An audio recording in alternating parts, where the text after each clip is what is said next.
Hello les amis, je vous retrouve pour une nouvelle vidéo sur le football européen et la Ligue Europa 2024-2025 et je vais vous présenter le match Galatasaray contre Dynamo de Kiev.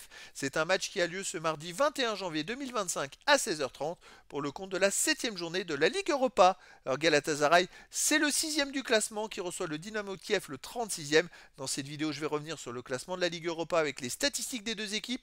On verra également les résultats et le calendrier de ces deux équipes dans cette compétition, puis on enchaînera par le classement des meilleurs marqueurs de la Ligue Europa 2024-2025. On verra aussi les 10 derniers résultats, toutes compétitions confondues, les stats de Galatasaray et du Dynamo de Kiev, et on terminera par les compositions d'équipes et tactiques éventuelles, ce qui nous permettra d'avoir une idée et une tendance à cette rencontre. Alors donc, je le rappelle, c'est un nouveau format avec une poule de 36 équipes et 8 journées. Il reste donc 2 journées y compris ce match, et 6 points possibles.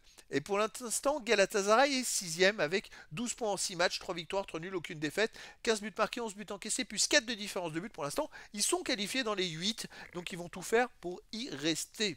Et ils sont presque qualifiés parce que, on va le voir un peu plus loin, il y a 7 points pour le 25e, donc ils ont 5 points d'avance sur le 25e, donc ils sont presque assurés d'être qualifiés tout court. Par contre, le Dynamo de Kiev, ils ont 0 points en 36, ils sont 36e avec 0 points en 6 matchs. Aucune victoire, aucun nul, 6 défaites, 1 but marqué seulement, 15 buts encaissés, moins 14 de différence de but. Quoi qu'il arrive, ils ne peuvent plus se qualifier, il reste que 6 points possibles et les derniers qualifiés en ont 7. Donc c'est fini pour eux. Au niveau du calendrier et des résultats, Galatasaray avait commencé par une victoire 3-1 contre le PAOK Salonique. Ils ont fait 2-2 à Rigas, ils ont battu Elfsborg Boras 4-3, ils ont battu Tottenham 3-2, ils ont fait un partout à AZ Alkmaar, puis 2-2 à Malmö. Là, ils reçoivent le Dynamo de Kiev et ils iront à l'Ajax d'Amsterdam. Le Dynamo de Kiev a commencé par une défaite 3-0 contre la Lazio de Rome. Ils ont perdu 2-0 à Hoffenheim, 1-0 à l'AS Rome. Ils ont perdu 4-0 à domicile contre Ferencvaros, puis 2-1 à domicile contre Viktoria Pilsen et ils ont perdu 3-0 à la Real Sociedad. Là, ils vont à Galatasaray et ils recevront Rigas. Bon, voilà, c'est un parcours très compliqué pour eux. Au niveau du classement des meilleurs marqueurs pour Galatasaray, on a Akgun qui est en tête ex-aequo. Ils sont plusieurs, ils sont 4 ex-aequo avec 5 buts en 6 matchs. Il y a également Osimhen, 3 buts en 4 matchs. Voilà, il n'y a pas d'autres joueurs des deux équipes dans les 18 meilleurs pour l'instant. Et je n'ai pas le classement des passeurs. Les 10 derniers résultats, toutes compétitions confondues, Galatasaray 5 victoires, 5 nuls, aucune défaite, 24 buts marqués, 16 buts encaissés, puis 8 de différence de but. Alors, il y a beaucoup de buts avec eux. Dans ces 10 matchs joués, effectivement, ils sont invaincus, mais ils ont encaissé au moins un but à chaque fois. Ils ont marqué à chaque fois, mais ils en ont encaissé à chaque fois. Et ça fait des gros scores et beaucoup de spectacles. Chez eux, ils restent sur un 2-2 contre Basak Seir. Sinon, ils ont gagné 2-1 contre Göztepe. Ils ont aussi gagné 4-3 contre Trabzonspor et fait 2-2 contre Eyüp Sport. Donc ils prennent trop de buts. Ils en marquent, mais ils en prennent beaucoup trop.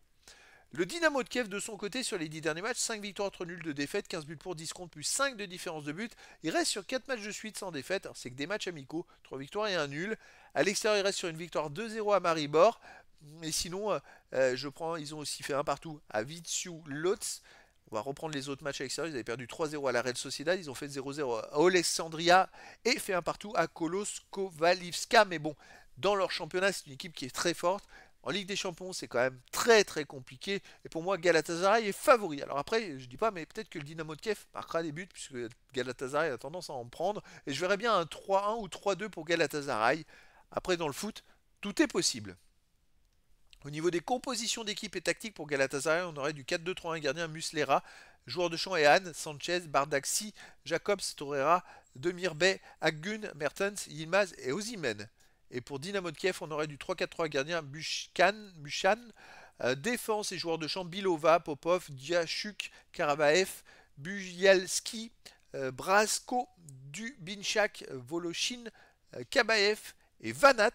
Donc voilà les amis, le décor est planté entre ces deux équipes et donc je vous donne rendez-vous ce mardi 21 janvier 2025 à 16h30 pour le match de football de la 7e journée de la Ligue Europa 2024-2025. Galatasaray, le 6e du classement, reçoit le Dynamo de Kiev, le 36e. Voilà les amis, je vous dis à très bientôt pour une nouvelle vidéo.